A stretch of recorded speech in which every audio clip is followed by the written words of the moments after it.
The dust cloud appeared on the horizon just after dawn, moving fast across the Texas plains. Jake McCready squinted from his porch, watching the riders approach his ranch. He could make out 3 horses, but something was wrong. One of the animals was dragging something behind it, leaving a long trail in the dirt. Jake called to his twin sons, who were fixing fence posts near the barn. "Boys, we got company coming, and it don't look friendly." 22-year-old twins Marcus and Matthew dropped their tools and jogged toward the house. They were identical in almost every way, from their sun-bleached hair to their broad shoulders, built from years of ranch work. The only way most people could tell them apart was the small scar above Marcus's left eyebrow, earned from a childhood fall. As the riders drew closer, Jake felt his stomach tighten. The lead horseman was dragging a woman behind his horse with a rope tied around her wrists. She was conscious, trying to protect her head with her bound hands as her body bounced and scraped across the rocky ground. Her dress was torn and dusty, and blood showed through the dirt on her arms and legs. "Pa, that's Sheriff Collins," Matthew said, his voice tight with anger. Jake recognized the man now. Sheriff Bill Collins was known throughout the county as a corrupt lawman who used his badge to settle personal scores. The 2 men riding with him were his usual companions, both as crooked as their leader. The riders stopped 20 feet from the porch. Collins didn't bother to dismount. He just sat in his saddle with a cold smile while the woman lay motionless in the dust behind his horse. "Morning, McCready," Collins called out. "Got myself a horse thief here. Caught her red-handed, trying to steal my best mare." Jake looked at the woman on the ground. She was young, maybe 20 years old, with long dark hair now matted with dirt and blood. Her clothes were simple, but clean underneath the dust, the kind a working woman might wear. She didn't look like any horse thief he'd ever seen. "That's so." Jake replied carefully. "What you planning to do with her?" Collins's smile widened. "Well, that depends. See, I was thinking about taking her to town for trial, but that's a long ride. Might be she don't make it that far, what with being dragged and all." The threat was clear. Jake felt his sons tense beside him, but he held up a hand to keep them calm. Collins was dangerous, and he had the law on his side, crooked as it was. "Course," Collins continued, "if someone was willing to take responsibility for her, maybe pay a fine for the trouble she caused, well, I might be persuaded to leave her here instead." "How much?" Jake asked. $500. Cash. It was an enormous sum, more than most families saw in a year. Jake knew Collins was trying to rob him, but the alternative was watching an innocent woman die slowly. "I don't have that kind of money laying around," Jake said. Collins shrugged and gathered his reins. "Too bad. Come on, boys, let's get moving." "Wait." The voice came from Marcus, who stepped forward despite his father's warning look. "There's got to be another way to settle this." Collins studied the young man with interest. "What did you have in mind, boy?" Marcus looked at his brother, then back at Collins. "You said someone needs to take responsibility for her. What if one of us married her, made her part of our family? That way you'd know she wouldn't cause any more trouble." Matthew's eyes widened at his twin suggestion, but he didn't disagree. Both brothers were looking at the woman on the ground with something between pity and determination. Collins laughed. "Marriage, huh? Well, that's interesting. But which one of you boys wants to tie the knot with a horse thief?" "I will," Marcus said immediately. "No, I will," Matthew countered, stepping up beside his brother. Their father stared at his sons in shock. Neither of them had ever shown interest in marriage before, and here they were fighting over a stranger they'd just met. Collins looked amused by the situation. Well, looks like we got ourselves a problem. 2 boys, 1 bride. How do you suppose we should decide?" The woman on the ground stirred, lifting her head with obvious effort. Her voice was hoarse when she spoke. I'm not a horse thief. Nobody asked you, girl, Collins snapped. Keep your mouth shut. But Marcus had heard her, and something in her voice convinced him she was telling the truth. He looked at his brother and saw the same belief in Matthew's eyes. It doesn't matter what she did or didn't do, Marcus said. No woman deserves to be treated like this. That's right, Matthew agreed. We'll take her, Collins. Both of us will be responsible for her. Collins frowned. Both of you? That ain't how marriage works, boys. Then we'll decide between ourselves, Marcus said. But first you cut her loose and let us tend to her injuries. The sheriff considered this for a long moment. He was clearly enjoying the power he held over the situation, but he also wanted to be rid of the woman. She was more trouble than she was worth, especially if she kept claiming innocence. All right, he said, finally. Here's what we're gonna do. You boys can have her, but one of you has to marry her today, right now. And if she causes any trouble after that, I'll be back for all of you. He dismounted and walked over to cut the rope binding the woman's wrists. She immediately curled up, protecting herself from further harm. Get her cleaned up and decide which one's going to be the husband, Collins ordered. I'll be back in 2 hours with Preacher Morrison. If you ain't ready by then, I'm taking her to town. With that, Collins and his men rode off, leaving the Macready family alone with their unexpected guest. Jake knelt beside the injured woman while his sons fetched water and clean cloths. She was conscious, but clearly in pain from her ordeal. What's your name, miss?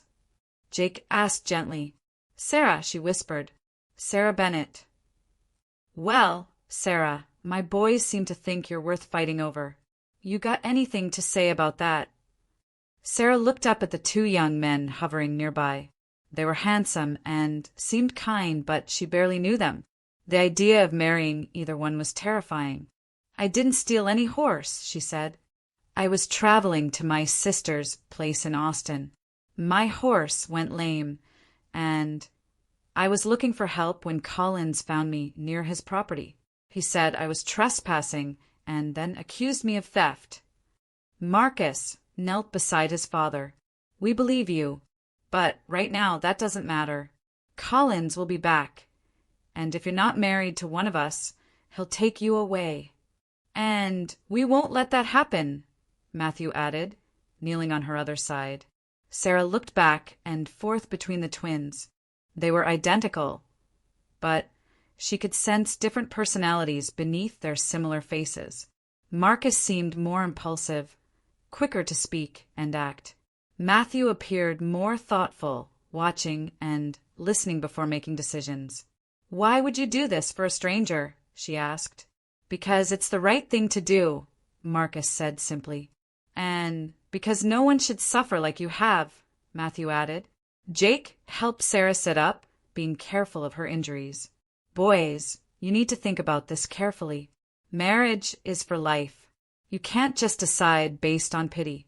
It's not pity, Pa, Marcus said. Look at her. She's brave. She's been dragged across the ground and threatened with jail, but she's not crying or begging. She's got strength. Matthew nodded. And she's pretty, even covered in dust. Once she's cleaned up and healthy again, she'll be beautiful. Sarah felt heat rise in her cheeks, despite her pain. These men were talking about her like she wasn't sitting right there, but their words were kind rather than crude. The decision has to be yours, Sarah, Jake said. We won't force you to marry either one of my boys. But you should know that if you don't, Collins will probably kill you before you reach town. Sarah closed her eyes, trying to think clearly despite her injuries and exhaustion. She had no family nearby, no money, and no way to prove her innocence to a corrupt sheriff. These strangers were offering her protection and a home, but at the cost of her freedom. When she opened her eyes, both twins were watching her with concern and hope. If I have to choose, she said slowly, how am I supposed to decide between you? I don't know either of you. Marcus and Matthew looked at each other, silently communicating in the way twins often do. Finally, Marcus spoke. We could tell you about ourselves. Let you get to know us a little before you decide. But we don't have much time, Matthew reminded them. Jake stood up and brushed dirt from his knees. Then we better get started. Boys, help Sarah into the house so she can wash and tend her wounds. You can talk while she recovers. The twins carefully lifted Sarah and carried her inside. The McCready house was simple, but clean, with handmade furniture and colorful quilts that spoke of a woman's touch, though Jake's wife had died years earlier. They settled Sarah in a chair by the kitchen table, and Matthew brought hot water and soap, while Marcus found clean clothes that had belonged to their mother. We'll give you privacy to clean up, Marcus said, but we'll be right outside if you need anything. Thank you, Sarah said. Both of you. While she washed and changed, the twins paced on the porch, each lost in his own thoughts. They had acted impulsively to save her, but now they faced the reality of what they'd done. You sure about this? Matthew asked his brother. Are you? Marcus replied. They looked at each other and grinned despite the seriousness of the situation. They'd been competing and cooperating their whole lives. This was just another challenge to face together. She seems like a good woman, Matthew said. Smart too, and brave, like I said. But which one of us should marry her? Before Marcus could answer, Sarah called from inside that she was ready. They found her transformed by washing and clean clothes. Her dark hair fell in waves past her shoulders, and her brown eyes were alert and intelligent. The cuts and bruises were still visible, but she looked stronger already. Better. Jake asked. Much better, thank you. Sarah studied the twins again, noting small differences she'd missed before. Tell me about yourselves. For the next hour, Marcus and Matthew took turns sharing stories about their lives. Marcus talked about his love of horses and his dreams of expanding the ranch. Matthew spoke of his interest in books and his desire to see more of the world beyond Texas. Sarah listened carefully, asking questions and sharing a little about her own background. She'd been raised on a small farm in Missouri, lost her parents to fever, and was traveling to live with her married sister when Collins had found her. You have a choice to make, Jake said gently when Collins's deadline approached. I can see my boys both care about you already, but only one can be your husband. Sarah looked at Marcus, then Matthew. Both men watched her with hope and anxiety. I want to ask you something, she said. If I choose one of you, what happens to the other? Will there be hard feelings between brothers? Marcus and Matthew exchanged another of their silent looks. We've shared everything our whole lives, Matthew said. We'll find a way to share this too. What does that mean? Sarah asked. It means, Marcus explained, that whoever you marry, you'll have two men looking out for you. You'll be part of our family, and we take care of family. But only one of you will be my husband. Yes, they said together. Sarah took a deep breath. The sound of approaching horses told her that Collins was returning with the preacher. Then I choose. She began, but stopped as dust clouds appeared on the horizon again.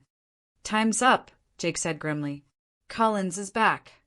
Sarah looked once more at the twin brothers who had saved her life. In a few minutes, she would be married to one of them, bound by law to a man she'd known for less than 3 hours. It should have been terrifying, but somehow, looking at their honest faces and remembering their kindness, she felt safe for the first time since leaving Missouri. I choose Marcus, she said quietly. Matthew's face fell for just a moment before he forced a smile. Good choice, he said, though his voice was strained. Marcus stepped forward and took Sarah's hand. I'll do my best to be a good husband to you. And I'll do my best to be a good wife, Sarah replied.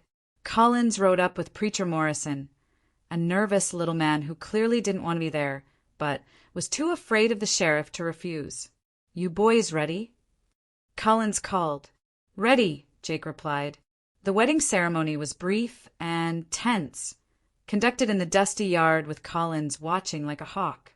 Marcus and Sarah spoke their vows in steady voices, but Sarah could see the pain in Matthew's eyes as his twin brother became a married man. When the preacher pronounced them husband and wife, Marcus kissed Sarah gently on the cheek. It was more of a promise than a passionate gesture, but it sealed their union in the eyes of the law. "Well, that's done," Collins said with satisfaction. "She's your problem now, Macready. If she steps out of line, I'll be back for all of you." After the sheriff and preacher left, the Macready family stood in awkward silence. Sarah was now legally bound to Marcus, but she felt the weight of Matthew's sacrifice and Jake's uncertain approval. "Welcome to the family, Sarah Macready," Jake said finally, using her new name for the first time. As the sun set on her first day as a married woman, Sarah wondered what kind of life she'd chosen and whether the three men standing beside her would become her salvation or her new form of captivity. The first weeks of Sarah's marriage were unlike anything she had imagined. Marcus had given her the main bedroom while he slept in the barn, insisting that she needed privacy to recover from her injuries. It was a kindness that surprised her, but it also left her feeling isolated in a house full of men who were still strangers. During the day, she tried to make herself useful around the ranch. Her injuries were healing, but she was still weak, and the Texas heat was harsher than anything she'd experienced in Missouri. Jake had been polite, but distant, clearly unsure what to make of his new daughter-in-law. Matthew was even more complicated to navigate. The twin who hadn't married her was unfailingly courteous, but Sarah could see the longing in his eyes when he thought she wasn't watching. He would start conversations with her, then catch himself and find excuses to leave. She felt sorry for him, but didn't know how to address the situation without making things worse. Marcus, her actual husband, was patient and gentle. He brought her meals, helped with heavy chores, and told her stories about the ranch and the surrounding area. But there was something careful in the way he treated her, like she was made of spun glass. She appreciated his consideration, but it left her wondering if he truly cared for her or was simply being dutiful. 3 weeks after the wedding, Sarah was hanging laundry when she overheard the twins talking by the well. They didn't know she was listening, and their conversation made her stomach clench with worry. "She's not happy here," Matthew was saying. "Anyone can see that." "She's adjusting," Marcus replied, but his voice lacked conviction. "It takes time. Maybe she would have been happier if she'd chosen me instead." There was silence for a moment, then Marcus's voice, tight with anger. "Don't start that again, Matt. She made her choice." Did she? Or did she just pick the first name that came to mind because Collins was breathing down her neck? Sarah pressed herself against the side of the house, not wanting to be discovered, but unable to stop listening. "It doesn't matter why she chose me," Marcus said. "She's my wife now." "In name only," Matthew shot back. "You sleep in the barn, Marcus. When's the last time you even held her hand?" "That's between me and Sarah." "Is it? Because from where I stand, it looks like you're both miserable. Maybe she'd be better off if we helped her get to Austin like she originally planned. She could start over with her sister. And let Collins win. He'd hunt her down the minute she left our protection." Matthew sighed. "Then what's your plan? Keep pretending to be married forever? Never touch your own wife. Watch her fade away bit by bit because she knows she's trapped here." Sarah didn't wait to hear Marcus's response. She hurried back to the house, her mind racing. Were they right? Was she fading away? She thought about her life before Collins had destroyed it, the small freedoms she'd taken for granted, the possibility of choosing her own path. Now she was legally bound to a man who treated her like a wounded bird he was nursing back to health. That evening at dinner, the tension at the table was thicker than usual. Jake made awkward attempts at conversation while the twins sat in silence. Sarah barely touched her food, still thinking about what she'd overheard. "Sarah," Jake said suddenly, I've been meaning to ask. Do you know how to read? The question surprised her. Yes, sir. My mother taught me. Good. We got a trunk of books that belonged to the boy's mother. Might help pass the time. It was a kind gesture, but it reminded Sarah that passing time was all she was doing here. She wasn't building a life, she was just surviving. After dinner, Marcus walked her to the porch, as had become their routine. They sat in the swing his father had built, watching the stars appear in the vast Texas sky. Usually they made small talk about the weather or the ranch work, but tonight Sarah felt compelled to speak honestly.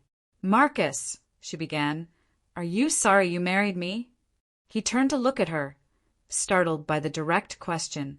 "Why would you ask that?" "Because you act like you are. You're kind to me, but it feels like duty, not affection. You won't even touch me unless it's to help me with something." Marcus was quiet for a long moment. When he spoke, his voice was soft. "I didn't want you to feel forced into anything more than you already had been. You married me to escape Collins, not because you wanted a husband." "That's true," Sarah admitted. "But I'm your wife now, whether I planned it or not. And you're my husband. We can't keep living like polite strangers." "What are you saying?" Sarah took a breath, gathering courage. "I'm saying that if we're going to make this work, we need to try to build something real together, not just an arrangement for protection." Marcus studied her face in the moonlight. "And if we try and it doesn't work? If you realize you can't stand being tied to me? Then at least we'll know we tried." Sarah reached for his hand, and after a moment's hesitation, he took it. "I won't lie to you, Marcus. I don't love you yet, but I think I could learn to if you'll let me." Something shifted in Marcus's expression. "You think you could love me?" "I think you're a good man who saved my life. I think you work hard and treat people fairly. I think you're handsome and kind, even if you are stubborn about keeping your distance." Sarah smiled slightly. Those seem like good foundations for love to grow on. Marcus squeezed her hand. "I've been afraid to hope for that much." "Why?" "Because Matthew was right about one thing. You could have been happier with him. He's smarter than me, better read. He wants to see the world beyond this ranch." Sarah shook her head. "I didn't choose you because I thought you were better than Matthew. I chose you because something in my heart told me to. I can't explain it better than that." For the first time since their wedding, Marcus smiled at her without reservation. "Then maybe we should start over. Get to know each other as husband and wife instead of two strangers sharing a name." "I'd like that." Marcus lifted her hand to his lips and kissed it gently. It was a small gesture, but it sent warmth through Sarah that had nothing to do with the Texas heat. "There's something I need to tell you," Marcus said. "About Matthew." Sarah's stomach tightened. "What about him?" "He's planning to leave." "Leave? Where would he go?" "East, probably. Maybe back to Missouri or on to St. Louis. He's been talking about it since before you came, but now—" Marcus trailed off. "Now he has more reason to go." "Yeah." Sarah felt a pang of guilt. She hadn't asked for Matthew's feelings, but she was still the reason he was planning to leave his family and home. When? Soon. Pa doesn't know yet, but I can tell Matt's made up his mind. They sat in silence, both lost in thought. Finally, Sarah spoke. "Would you be happier if I tried to talk him out of it?" Marcus shook his head. "That wouldn't be fair to any of us. Matt needs to make his own choice, just like you did." "But you'll miss him. We've never been apart for more than a day in our whole lives." "Yeah, I'll miss him something fierce." Sarah squeezed Marcus's hand. "Then we'll write to him, and maybe someday he'll come back." Maybe. The next morning, Sarah woke to find a note from Matthew slipped under her door. She opened it with trembling hands, afraid of what it might say. "Dear Sarah," it read, I want you to know that I don't blame you for anything that's happened. You made the right choice, and I can see that you and Marcus are trying to build something good together. I'm leaving today to give you both the space you need to do that. Take care of my brother. He's got a good heart, even if he's too stubborn to show it sometimes. I hope someday we can be friends without all this complication between us. Your brother-in-law, Matthew. Sarah dressed quickly and ran outside, but Matthew was already loading his horse. Jake and Marcus stood nearby, their faces grim with the pain of goodbye. Matthew, wait, Sarah called. He turned to look at her, and she could see he'd been crying. Sarah, I left you a note. I know, but I couldn't let you leave without saying goodbye properly. Matthew glanced at his brother, then back at her. I think it's better if I just go. No, it's not. Sarah walked up to him and, before she could lose her nerve, hugged him tightly. You saved my life too, you know. You and Marcus together.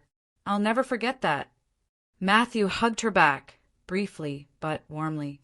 Be happy, Sarah. Both of you deserve it. You deserve it too.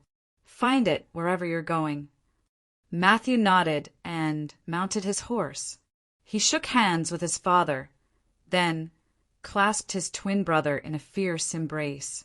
All right, he promised. You better, Marcus replied, his voice thick with emotion. They watched until Matthew disappeared over the hill, a lone figure riding toward an uncertain future. Sarah slipped her hand into Marcus's, and this time he held on tight. He'll be all right, she said, as much to convince herself as to comfort him. He's strong. We both are. Have to be growing up out here. Jake cleared his throat. Well, I guess it's just the three of us now. Yes, sir, Sarah said. And I promise I'll try to be a good daughter to you and a good wife to Marcus. Jake studied her for a moment, then smiled. It was the first truly warm expression he'd given her since she'd arrived. I think you'll do just fine, girl. Just fine. With Matthew gone, the dynamic in the house shifted. Jake made more effort to include Sarah in conversations and decisions about the ranch. Marcus moved back into the main house, though he still slept in a separate room, giving Sarah time to adjust to the idea of sharing space with her husband. They began taking evening walks together, exploring the boundaries of the ranch and talking about their hopes for the future. Sarah learned that Marcus dreamed of breeding better horses and expanding their grazing land. She shared her own dreams of having a garden and maybe a school for the local children who currently had to travel 20 miles to get an education. You want to be a teacher? Marcus asked one evening as they sat by the creek that ran through their property. I always thought I might like to try. I love books and learning, and there's so many children out here who don't get the chance to read and write. Marcus smiled. That's a fine dream. We could build a schoolhouse right here on the ranch. Make it convenient for families all around. You'd really want to do that. If it would make you happy, yes. Besides, educated neighbors make for better neighbors. It was conversations like these that helped Sarah begin to see a real future with Marcus. He wasn't as well-read as Matthew, but he was thoughtful and genuinely interested in her ideas. More importantly, he respected her intelligence and didn't expect her to limit herself to cooking and cleaning. 6 weeks after Matthew's departure, a letter arrived from him. He'd made it safely to St. Louis and found work loading cargo on riverboats. The pay was good, and he was learning about commerce and trade for merchants who traveled the Mississippi. He sounded hopeful about his prospects, but admitted to being homesick. He seems to be doing well, Sarah said after Marcus finished reading the letter aloud. Yeah, he does. Marcus folded the letter carefully. I'm proud of him. Takes guts to start over in a new place. You could have done the same thing, you know, before I came along and tied you to this ranch. Marcus looked at her with surprise. Sarah, this ranch is my life. I never wanted to be anywhere else. Even now, even tied to a wife you didn't choose. Marcus set the letter aside and took her hands. Especially now. You didn't tie me down, Sarah. You gave me a reason to build something better here. They were sitting closer together on the porch swing, and Sarah found herself studying the details of her husband's face. The scar above his left eyebrow that distinguished him from his twin. The way his eyes crinkled when he smiled. The strength in his hands from years of ranch work. "Marcus," she said softly, "I think I'm falling in love with you." His breath caught. "You think?" "I know. I am falling in love with you." Marcus leaned closer, and for the first time since their forced wedding, he kissed her properly. It was gentle but warm, full of promise and growing affection. "I've been in love with you since the day you chose to trust me," he confessed against her lips. "Even though I was forced into it. Even though you could have chosen despair or anger or given up entirely. Instead, you chose hope. You chose to try. That's when I knew you were extraordinary." They kissed again, longer this time, and Sarah felt the last of her walls crumble. This marriage might have started as a desperate arrangement, but it was becoming something real and precious. Their quiet moment was interrupted by the sound of approaching horses. Marcus immediately tensed, and Sarah felt a familiar chill of fear. Visitors after dark rarely brought good news. 3 riders emerged from the darkness, and Sarah's heart nearly stopped when she recognized Sheriff Collins in the lead. The corrupt lawman looked as mean as ever, and the 2 men with him were strangers with hard faces and gun belts slung low on their hips. "Evening, Macready," Collins called. "Hope I'm not interrupting anything important." Jake emerged from the house, carrying a rifle. "Collins, what brings you out here after dark?" "Official business." Collins dismounted, but stayed near his horse. "Got word that the horse thief here has been causing trouble. Thought I'd better check on how you folks are managing her." "No trouble here," Marcus said firmly, standing up but keeping Sarah behind him on the swing. "That's so? Because I heard she's been asking questions in town. Questions about me and my business dealings." Sarah's blood went cold. She had gone to town with Marcus just once, to buy fabric for new dresses. She'd made polite conversation with the storekeeper's wife, nothing more. But even innocent questions could be twisted by a man like Collins. "My wife hasn't caused any trouble," Marcus said. "She's barely left the ranch since we married." Collins smiled coldly. "Your wife. Right. Tell me, Macready, you 2 been sharing a bed yet? Or are you still too scared to touch damaged goods?" Marcus took a step forward, his hands clenched into fists, but Sarah caught his arm. Fighting Collins would only make things worse. "We're legally married," Sarah said, standing up beside her husband. "Whatever else is between us is none of your concern. Everything in my county is my concern, girl." Collins looked her up and down in a way that made her skin crawl. "And I'm starting to think this whole marriage was just a trick to keep you from facing justice for your crimes." "What crimes?" Jake demanded. "You said yourself she was dealt with." "Maybe I was too hasty in that decision. Maybe I need to take another look at the evidence." It was clear that Collins was fishing for a reason to take Sarah away, probably because he was bored and wanted to assert his power again. Or maybe someone had paid him to cause trouble for the Macreadys. Either way, Sarah could see the hunger for violence in his eyes and the eagerness of his companions to start a fight. "Sheriff," she said carefully, "if you have new evidence of wrongdoing, then you should present it properly. Bring charges and let a jury decide. Don't tell me how to do my job, girl." "She's not telling you how to do your job," Marcus said. "She's reminding you what your job actually is. You want to arrest my wife, you better have a damn good reason and a judge's warrant." Collins's hand moved toward his gun. "Boy, you better watch your mouth." No, Collins, you better watch yours. Jake stepped forward, his rifle held ready. You're on my land, threatening my family. You got business here. State it proper and be done with it. Otherwise, get off my property. For a tense moment, the two groups faced each other in the lamplight from the porch. Sarah could feel the potential for violence crackling in the air like electricity before a storm. Then one of Collins's companions leaned over and whispered something in the sheriff's ear. Collins listened, then looked back at the Macreadys with frustration. This ain't over, he said finally. I'll be watching all of you. He remounted his horse, and the three men rode off into the darkness. The Macready family stood in silence until the sound of hoofbeats faded completely. What was that about? Sarah asked, her voice shaky. Nothing good, Jake replied grimly. Collins is up to something, but I don't know what yet. Marcus put his arm around Sarah's shoulders. Whatever it is, we'll face it together. Sarah leaned into her husband's strength, grateful for his protection, but worried about what Collins might do next. Their peaceful evening had been shattered, and she couldn't shake the feeling that worse trouble was coming.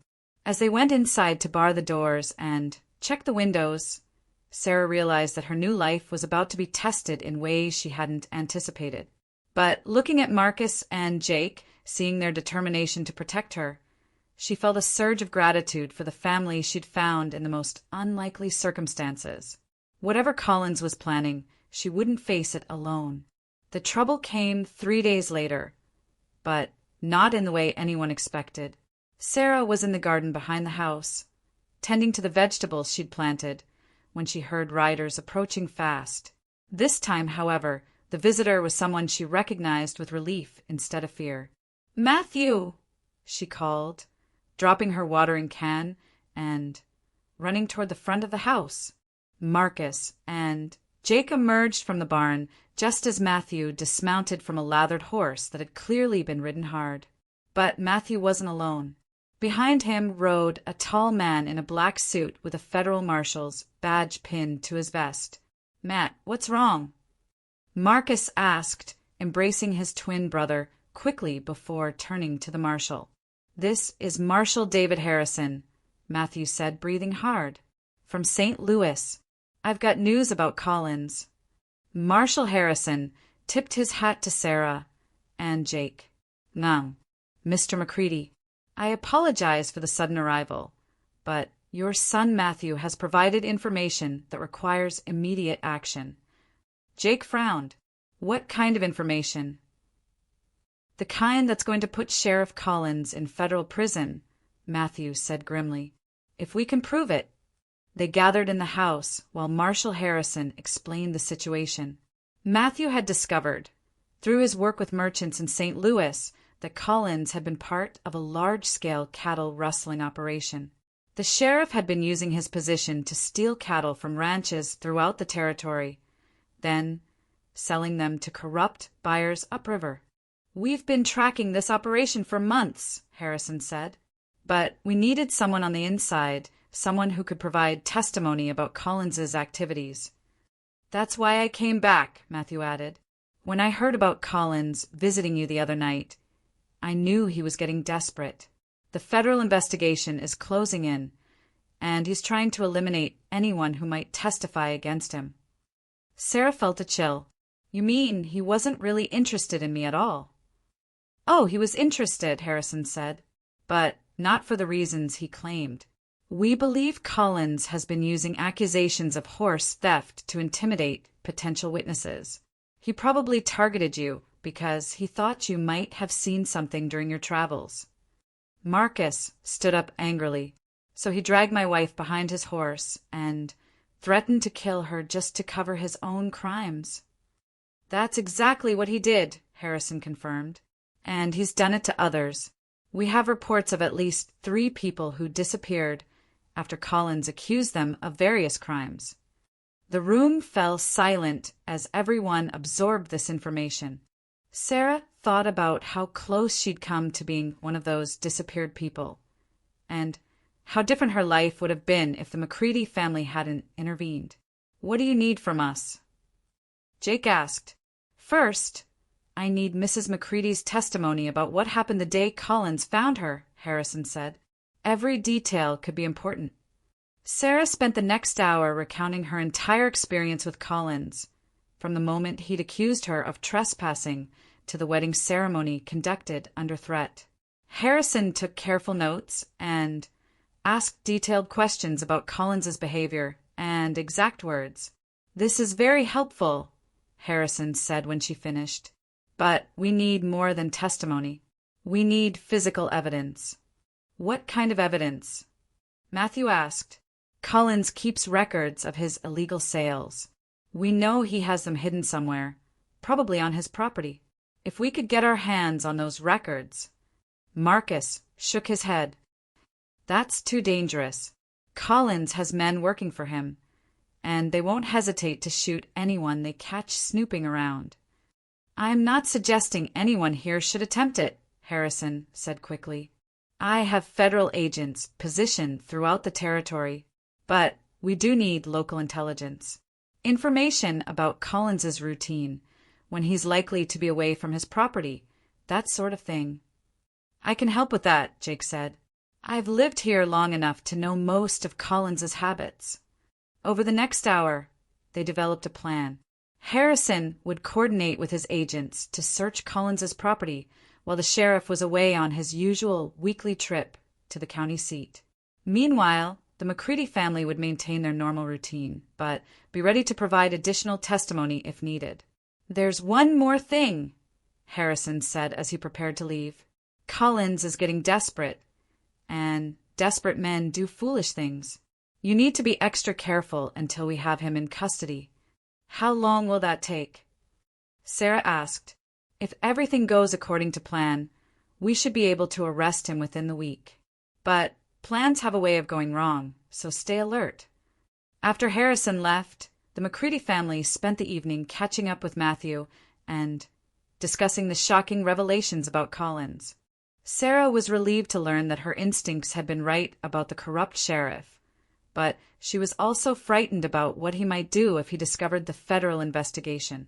I'm sorry, I didn't believe you from the beginning, Marcus said to her as they sat together on the porch that night. About Collins, I mean. I knew he was crooked, but I didn't realize how dangerous he really was. You protected me when it mattered, Sarah replied. That's what counts. Matthew joined them on the porch, looking more relaxed than he had since returning. I'm glad to see you two are happy together. Are you? Sarah asked gently. Truly glad.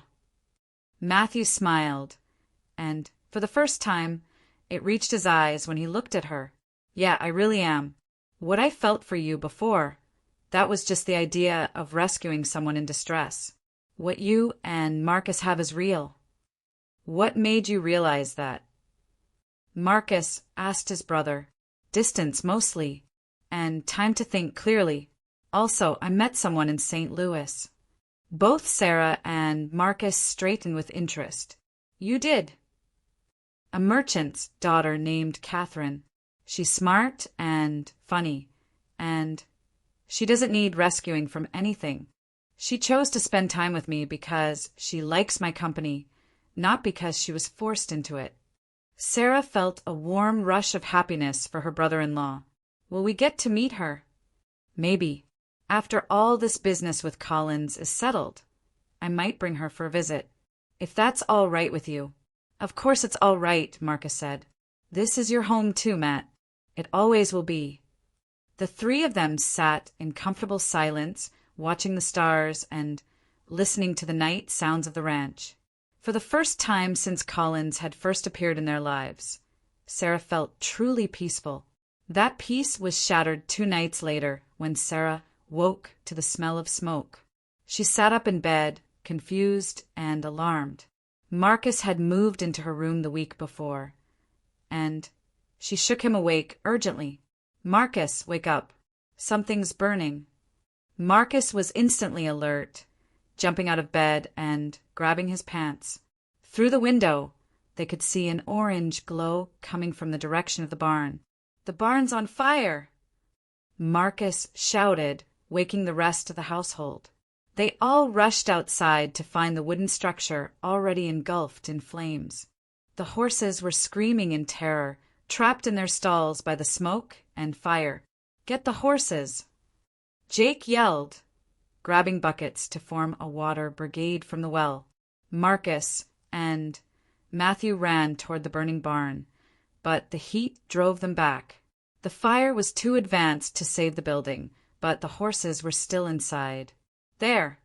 Sarah pointed to a section of the barn wall where the fire hadn't yet spread. "We can break through there." The twins grabbed axes and began chopping at the wooden planks while Sarah and Jake continued bringing water to slow the fire's spread. The smoke was thick and choking, but they could hear the horses inside, frantic with fear. Marcus managed to break through the wall and disappeared into the smoke. Moments later, he emerged leading 2 of their horses, their eyes rolling with terror, but unharmed. Matthew went in next and brought out 2 more. "That's all of them," Marcus gasped, his face black with soot. They spent the rest of the night fighting the fire and making sure it didn't spread to the house or other buildings. By dawn, the barn was a smoking ruin, but no lives had been lost. "This wasn't an accident," Jake said grimly as they stood looking at the destruction. "Barns don't just catch fire on still nights like this." "Collins," Marcus said with certainty. "But why?" Sarah asked. "If he's under federal investigation, why would he risk doing something so obvious?" "Because he's desperate," Matthew said. "Harrison was right. Collins knows his time is running out." They were interrupted by the arrival of Marshal Harrison and 3 other federal agents, riding hard toward the ranch. "We saw the smoke from miles away," Harrison called as he dismounted. "Everyone all right?" "We're fine, but the barn's gone," Jake replied. "And we're pretty sure it was arson." Harrison examined the remains of the barn and found what he was looking for at the back corner farthest from the house. "Coal oil," he said, holding up a charred tin can. "Definitely arson." "Collins?" Marcus asked. "Has to be, but this actually works in our favor. Arson is a serious crime, and if we can prove he did it—" "Did you find the evidence you were looking for at his place?" Sarah asked. Harrison's face was grim. "We found his property abandoned. Collins and his men cleared out sometime yesterday, but they were in a hurry and left some interesting things behind." He pulled a leather ledger from his saddlebag. Records of cattle sales going back 3 years. Names, dates, amounts. It's enough to convict him 10 times over. "So where is he now?" Matthew asked. "That's what we're here to find out. We think he's planning to leave the territory, but first he wants to tie up loose ends, starting with your family." The word sent a chill through Sarah. Collins wasn't just running away. He was coming for revenge. "What do we do?" she asked. "We wait," Harrison said. "And we're ready for him when he comes." They didn't have to wait long. Collins and 4 men rode up to the ranch in broad daylight, making no attempt at stealth. They were armed and looked ready for a fight. The McCready family and the federal agents had positioned themselves strategically around the property. Sarah was in the house with a rifle, watching from the window. Marcus, Matthew, and Jake were hidden behind various outbuildings. Harrison and his men were concealed in positions that would allow them to surround Collins's group. "McCready!" Collins shouted from horseback. "I know you're there. Come out and face me like a man." Jake stepped out from behind the blacksmith shop, his rifle held ready. "I'm here, Collins. What do you want?" "I want that lying horse thief you call a daughter-in-law. She's been spreading stories about me, and I aim to shut her up permanent-like." "The only stories being spread are true ones," Jake replied, "and they're being told to federal marshals, not local gossips." Collins's face darkened. "So you know about that, do you?" "Well, it don't matter. I got nothing left to lose now."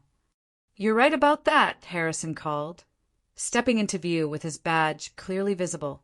"You're under arrest, Collins, for cattle rustling, arson, and attempted murder." Collins laughed harshly. "You think I'm going to surrender? Not likely." The tension stretched for a moment that seemed like forever. Then, Collins made a fateful decision. Instead of surrendering or trying to flee, he drew his gun and aimed it at Jake. What happened next unfolded in seconds, but seemed to last much longer. Marcus stepped out from his hiding place, shouting a warning to his father. Collins swung his gun toward the younger man. Matthew emerged from behind the well, adding his voice to the chaos. Harrison and his agents moved to surround the group, and Sarah, watching from the window, saw Collins take clear aim at her husband. She didn't think.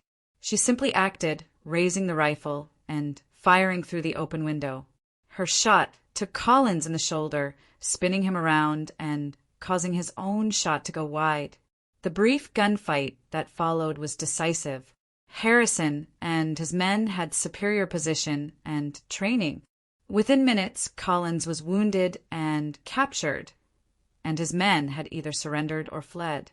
"Nice shooting," Harrison said to Sarah as she emerged from the house, still carrying the rifle. "You probably saved your husband's life." Sarah looked at the rifle in her hands with amazement. "I've never shot at a person before." "Well, you picked a good time to start," Marcus said, pulling her into his arms. "Thank you." Collins was taken away in chains, along with the two men who hadn't escaped. Harrison assured the Macready family that with the evidence they'd gathered and the testimony available, Collins would spend the rest of his life in federal prison. "What about his other victims?" Sarah asked. "The people who disappeared. We'll keep investigating. With Collins talking to try to reduce his sentence, we might finally get some answers for their families." A week later, the Macready ranch was peaceful again. They'd started rebuilding the barn with help from neighbors who'd heard about their troubles. Matthew had decided to stay permanently, bringing his Catherine from St. Louis to meet the family. She was everything he'd claimed: intelligent, independent, and clearly smitten with the twin who'd found her. Sarah stood in her garden in the evening, watching Marcus and Matthew work on the new barn frame, while Jake supervised and offered unwanted advice. Catherine was helping her harvest vegetables for dinner, chatting easily about her journey west and her plans to start a small business in town. "You know," Catherine said, "Matthew told me the whole story about how you came to marry Marcus. It's quite romantic, really." Sarah laughed. "Romantic? I was dragged behind a horse and forced into marriage to escape a corrupt sheriff." "Yes, but look how it turned out. You saved each other. Marcus saved you from Collins, and you saved Marcus from loneliness. And your bravery saved his life when Collins came for revenge." Sarah considered this perspective. It was true that what had started as a desperate arrangement had grown into something precious. She loved Marcus deeply now, and she knew he loved her the same way. They were building a life together based on mutual respect, shared dreams, and genuine affection. "I suppose you're right," Sarah said, "though I wouldn't recommend getting dragged behind a horse as a way to meet your future husband." Catherine laughed. "I'll stick with meeting mine at a church social, thank you." That evening, the extended Macready family gathered for dinner in their rebuilt home. Jake had officially welcomed Catherine into the family, and there was talk of a double wedding when Matthew felt ready to propose. Sarah's school project was moving forward, with several neighboring families expressing interest in sending their children. "You know what I keep thinking about," Sarah said as they sat around the table. "That first day when I had to